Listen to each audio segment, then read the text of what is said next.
नमस्कार, स्वागत है आपका संसद टीवी की खास पेशकश में। मैं हूं मोहम्मद फातेह टीपू। आज के कार्यक्रम में हम बात करेंगे लिथियम की। भारत लिथियम की सप्लाई सुनिश्चित करने की दिशा में लगातार आगे बढ़ रहा है। माइनिंग राइट्स के ऑक्शन के जरिए सरकार को $5 अरब से ज़्यादा हासिल होने की उम्मीद है। लिथियम का इस्तेमाल इलेक्ट्रिक गाड़ियों की बैटरी बनाने में किया जाता है। पिछले साल भारत में कुल गाड़ियों की बिक्री में इलेक्ट्रिक गाड़ियों की हिस्सेदारी 2% रही, जो साल 2030 तक बढ़कर 30% हो जाने का अनुमान है। प्रधानमंत्री ने क्लीन एनर्जी को बढ़ावा देने के लिए इस साल जून में 30 मिनरल्स की सूची तैयार की है, जिसमें लिथियम, निकेल और टाइटेनियम अहम है। आज हम इसी पर करेंगे चर्चा के लिए स्टूडियो में हमारे साथ 3 खास मेहमान जुड़ रहे हैं। खान मंत्रालय से संयुक्त सचिव Veena Kumari ji, council on energy environment and water के senior program lead Rishabh Jain ji और एल्टमिन प्राइवेट लिमिटेड के एमडी मौर्या सोंकावली हमारे साथ मौजूद हैं। आप तीनों मेहमानों का बहुत बहुत स्वागत। मैम, शुरुआत आपसे करना चाहूँगा कि जिस तरीके से सरकार लिथियम को लगातार प्रोत्साहन दे रही है, क्या योजना है सरकार की भविष्य में लिथियम को लेकर के? इसी सरकार में जून 2023 में एक list of critical and strategic mineral जो इंडिया के लिए क्रिटिकल एंड स्ट्रेटेजिक है, उसका लिस्ट बनाया था। उसके बाद लास्ट सेशन में हमने एमएमडीआर एक्ट है जो इंडिया में मिनरल सेक्टर का लेजिस्लेशन इसी एक्ट के ऊपर है। एमएमडीआर एक्ट में एक अमेंडमेंट किया था एंड इसमें हम लोग एक शेड्यूल 1 में एक पार्ट डी इंक्लूड किया है। उसमें हमने लिथियम, पहले एक एटॉमिक मिनरल था। एटॉमिक मिनरल में only government companies could do the mining and processing, तो वो लिस्ट एटॉमिक मिनरल के लिस्ट से निकाल के part D of the schedule 1 में इंक्लूड कर दिया है। लिथियम के साथ another 24 minerals are also included in the list. अभी ये atomic these minerals are known as critical and strategic minerals. वो मिनरल का ऑक्शन सेंट्रल गवर्नमेंट करेंगे। Otherwise in the country the mineral auction are being done by the state government. वो central government का role legislation बनाने का है। अभी critical and strategic mineral का ऑक्शन सेंट्रल गवर्नमेंट करेंगे। उसके लिए एमएमडीआर एक्ट अमेंडमेंट अगस्त में हुआ था।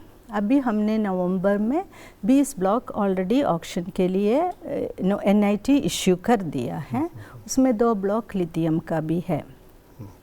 ऋषभ जैन जी, चूँकि आप लगातार लिथियम और इससे जुड़ी जो गतिविधियां हैं इस पर नज़र आप रख रहे हैं, भारत और विश्व के लिहाज से अगर मैं बात करूं तो क्रिटिकल मिनरल दर्शकों को समझाइए कि क्या है और कितना महत्वपूर्ण है ये।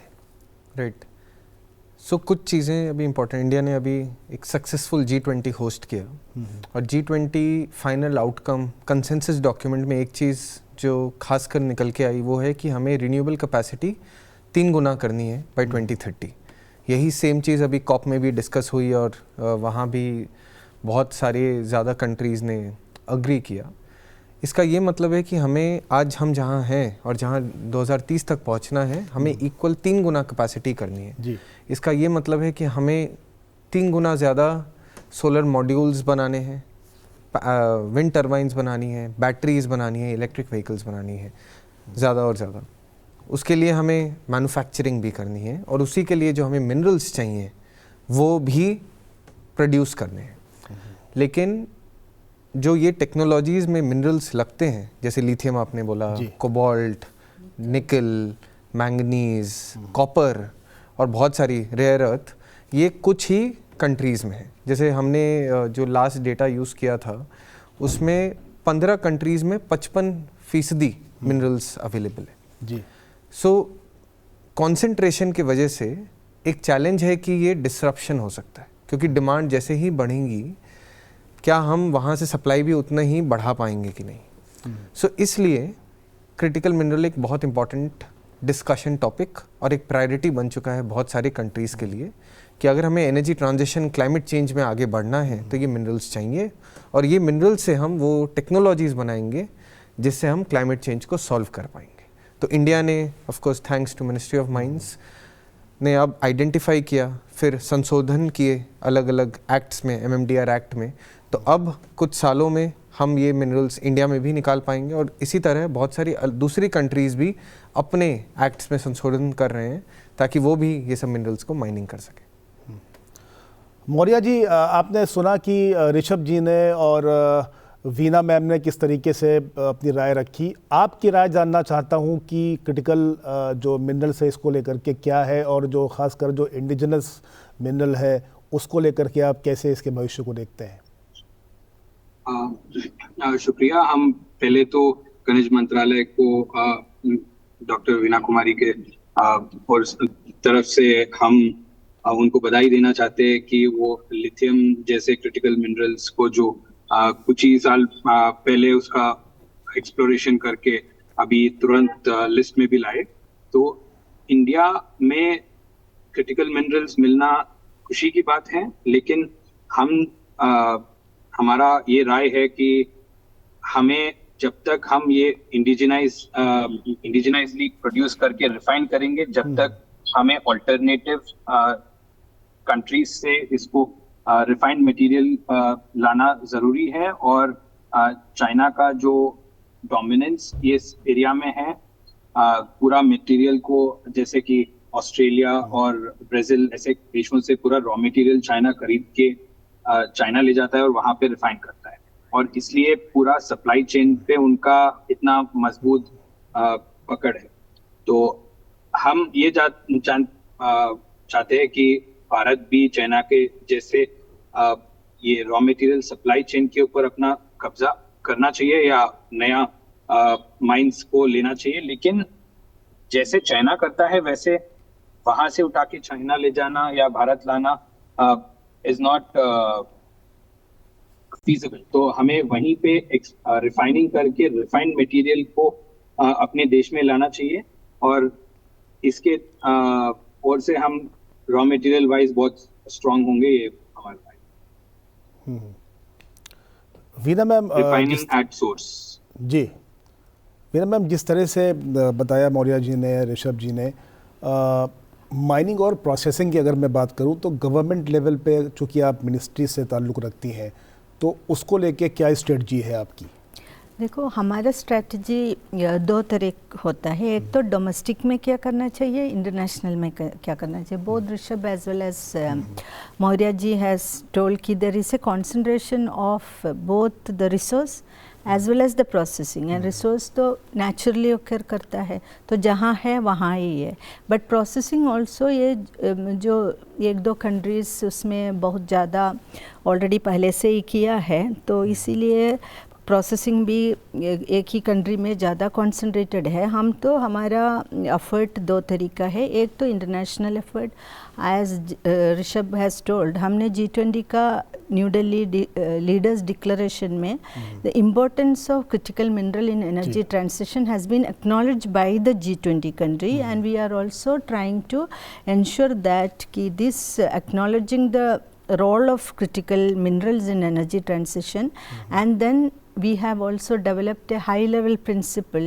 उसमें हमने क्या which are the important area the whole of the world community has to concentrate has been defined, कि एक तो we have to increase the production, we need to find the alternate methodology, we need to also concentrate on the recycling technology, we need to do beneficiation and increase the mineral recovery from the ore. So this we are making other countries to be aware, and like-minded country ka multilateral cooperation. As all of you know that we are also a member of the MSP plotted by the Mineral Security Partnership of United States. MSP is a forum in which we are the countries are bringing specific projects, and then these projects are on identified critical minerals in which we can participate, and then that will help us to get supply of the mineral. Then the next is processing technology. We are also having a multitude of interaction with our research organization in India, for encouraging processing, and also we are having interaction with the industry to identify, understand which are the technology, processing technology on which of the minerals हमको चाहिए, उसमें हम लोग we are making our effort. Then the domestic area मैंने अभी बोला है कि गवर्नमेंट ऑफ इंडिया ऑक्शन शुरू किया है, बट हम ऑक्शन ऐसे नहीं कर सकते, पहले तो रिजर्व कहाँ है वो पता करना है, इसीलिए हमारा इम्पोर्टेंट एक्सप्लोरेशन एजेंसी है geological survey of India, mineral exploration consultancy. All this agencies are now being asked to concentrate on exploration of the critical mineral. अभी वो अगस्त में जो अमेंडमेंट किया है उसमें हम one more new mineral concession has been introduced. It is called exploration license. वो ऐसे हमारे इंडिया में जूनियर माइनिंग कंपनीज नहीं है ज़्यादा. This is a concept which is more prevalent in Australia, Canada. ये junior mining companies will come do the exploration, identify a resource, then they leave the scenario, and that resource they will give the right for that resource to a mining company. So that is how they make money. So we are trying to attract them through exploration license. Rishabh Jain ji, critical mineral value chain की अगर मैं बात करूं तो इसमें आप किस तरह की चुनौतियां और किस तरह के अवसर देखते हैं आप? क्रिटिकल मिनरल वैल्यू चेन या सप्लाई चेन चुनौतियों से भरा हुआ है अगर मैं कहूँ तो. सो माइनिंग भी नहीं, एक्सप्लोरेशन से लेके माइनिंग, बेनिफिशिएशन, प्रोसेसिंग, मैन्युफैक्चरिंग, हर एक स्टेप एक बहुत ज़्यादा कॉम्प्लेक्स प्रोसेस है, बहुत ही ज़्यादा डिफ़िकल्ट. पहला स्टेप है एक्सप्लोरेशन. जो मैम ने बोला, हमें पहले तो पता करना होगा कि वो मिनरल्स हमारे यहाँ हैं कि नहीं है. उसके लिए बहुत सारी टेक्नोलॉजीज़ एग्जिस्ट करती हैं, बट जैसे हम नए मिनरल्स खोज रहे हैं और हम वो नई टेक्नोलॉजीज़ भी डेवलप कर रहे हैं ताकि हम ज़्यादा मिनरल्स खोज पाएँ. तो जैसे इंडिया ने अभी लिथियम फाइंड किया राजस्थान, वहाँ जम्मू कश्मीर में और भी दूसरे स्टेट्स में, वैसे ही दुनिया भर में ऐसे मिनरल्स पाए जा रहे हैं. दूसरी चीज़ है कि हमें मिल गए मिनरल्स, क्या हम उनको एक्सट्रैक्ट कर सकते हैं ताकि हमारे ज़्यादा लॉस भी नहीं हो एनवायरनमेंट को और उस कॉस्ट पे निकल पाए ताकि वो अफोर्डेबल हो फाइनल कंज्यूमर को. फिर उसके बाद बेनिफिशिएशन. हम कंट्रीज़ दुनिया भर में अब ये चाहते हैं कि अगर हमारे पास मिनरल्स हैं तो बेसिक प्रोसेसिंग हमारे यहाँ ही हो जाए, कंट्री में हो जाए, ताकि बाहर नहीं जाए. अभी बहुत सारे मिनरल्स दूसरे देश चले जाते हैं, तो उसकी भी टेक्नोलॉजी बहुत ज़्यादा इम्पॉर्टेंट है. बट उसके बाद आती है प्रोसेसिंग और मैन्युफैक्चरिंग, जो मौर्य जी अभी कर रहे हैं इंडिया में, और बहुत कम कंपनीज़ हैं इंडिया में एंड बाहर जो ये कर रही हैं. और ये जो हम देख रहे हैं कि ये टेक्नोलॉजी जो है मैन्युफैक्चरिंग की, प्रोसेसिंग की, ये चंद कंट्रीज़ में है और कभी कभी तो चंद कंपनीज़ में है. इस पे फोकस करना बहुत ज़्यादा ज़रूरत है, क्योंकि ये टेक्नोलॉजी को डेवलप करने में भी करीब करीब 5 से 10 साल लग सकते हैं. बिल्कुल. और ये टेक्नोलॉजी रेगुलरली चेंज होती जाती है कुछ सालों में. तो हमें हर पूरे प्रोसेस में टाइमलाइन, कभी मिनरल एक्सट्रैक्ट करने में 10 साल भी लग सकते हैं, कोई 5 साल भी लग सकते हैं, डिपेंडिंग कि हम कैसे मिनरल पाए जा रहे हैं. और ये टेक्नोलॉजी को डेवलप करने में 5 से 10 साल भी लग सकते हैं. और ये टेक्नोलॉजी बार बार, जैसे मैं कह रहा हूँ, चेंज होती जाती है. तो हमें शॉर्ट टर्म, मीडियम टर्म और लॉन्ग टर्म स्ट्रैटेजी बनानी पड़ेगी. और एक बहुत इंपॉर्टेंट बात मैं कहना चाहूँगा कि अर्जेंसी को देखते हुए इट्स वेरी इंपॉर्टेंट कि हम लाइक माइंडेड कंट्रीज़ के साथ कोलैबोरेट करें across the value chain, from extraction, mining, processing, manufacturing से रिसाइकलिंग तक, ताकि हम सब साथ मिलके ये प्रॉब्लम को सॉल्व कर सकें. अगर हम खुद करना चाहेंगे तो हो सकता है बहुत ज़्यादा साल लगेंगे, जब साथ में करेंगे तो कम और जल्दी कर पाएंगे. मौर्य जी, जिस तरीके से अगर मैं रॉ मटेरियल की बात करूं, लोकलाइजेशन की बात करूं, तो ओर के निकालने से लेकर के जो पूरा तैयार जो एक माल होता है, ख़ास तौर पर अगर मैं बात करूं, तो एक टाइमलाइन उसकी क्या होगी और वक्त कितना लगेगा उसमें?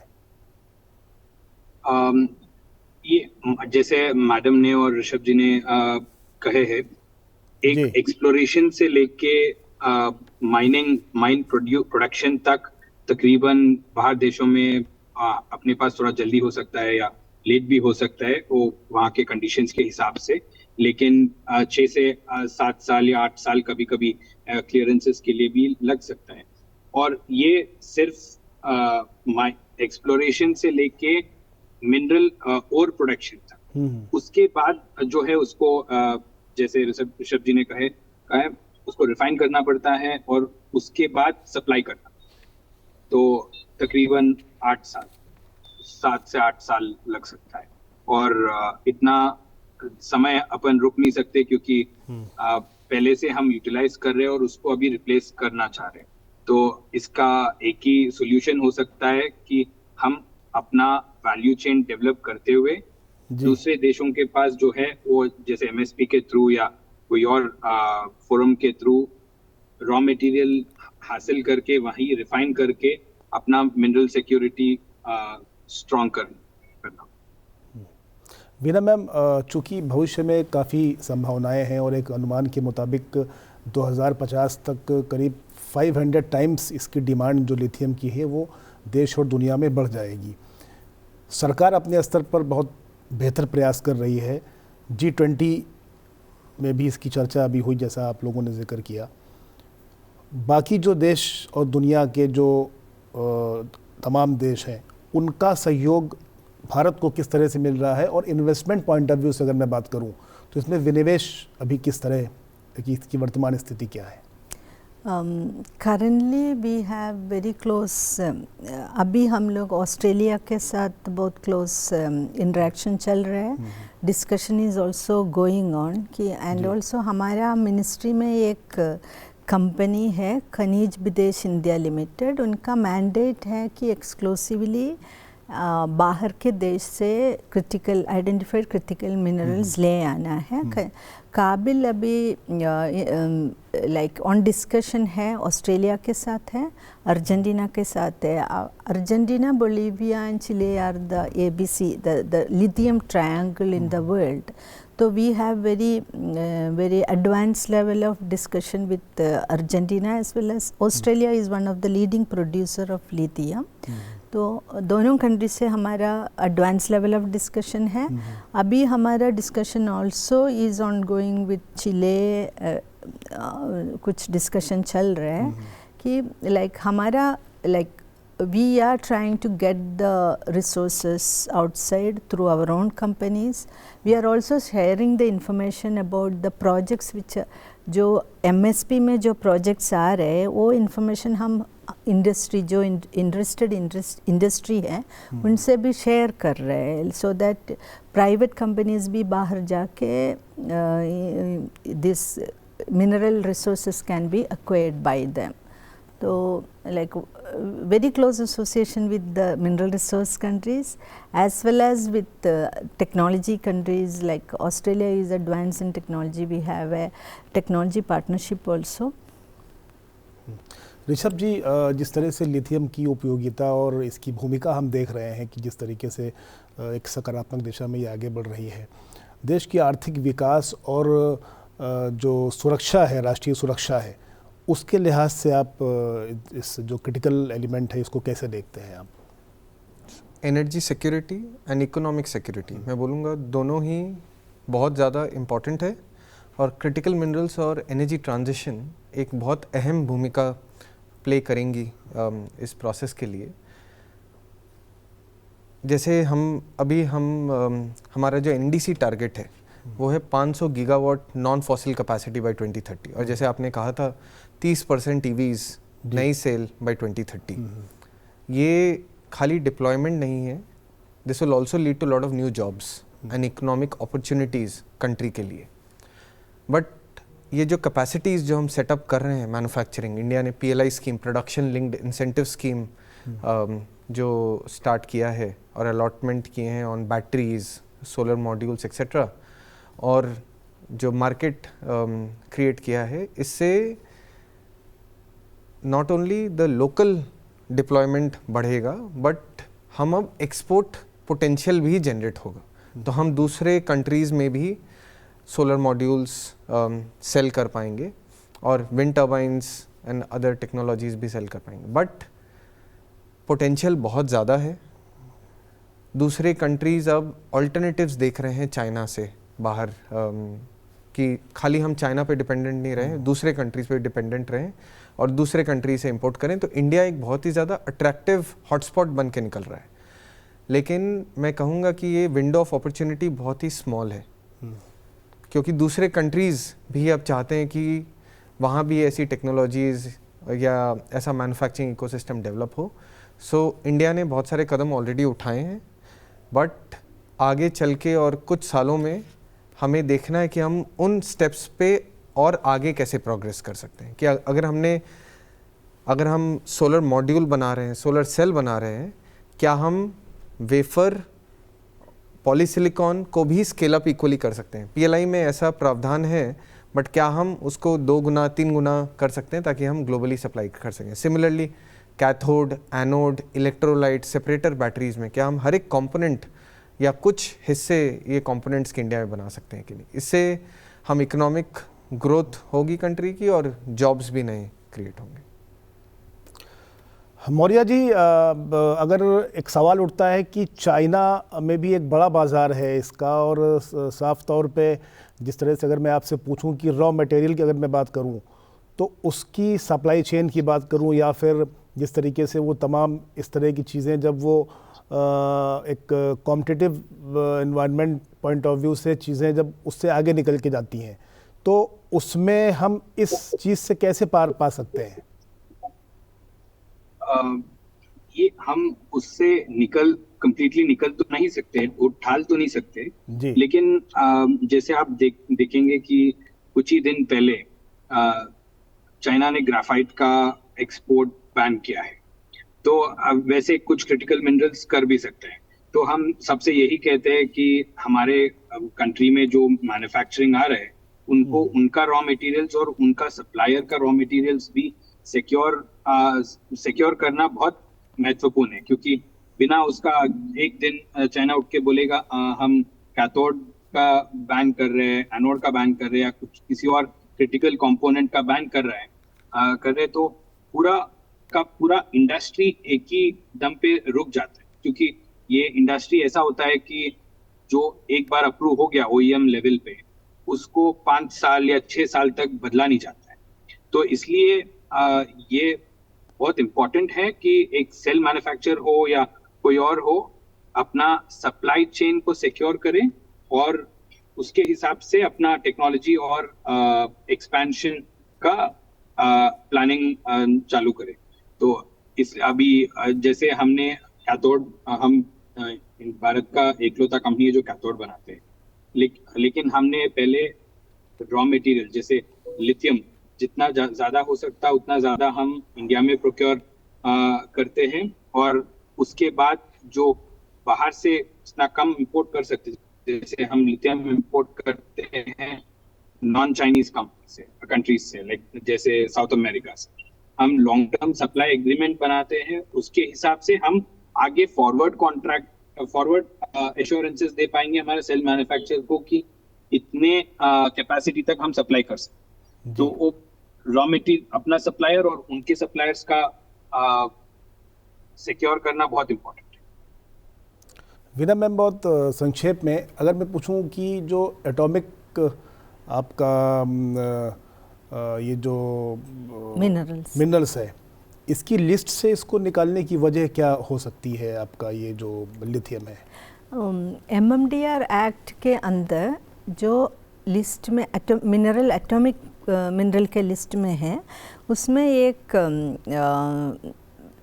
देयर इज़ अ प्रोविज़न की लाइक गवर्नमेंट कंपनी माइन कर सकते हैं, तो वो mining restricted to government companies था।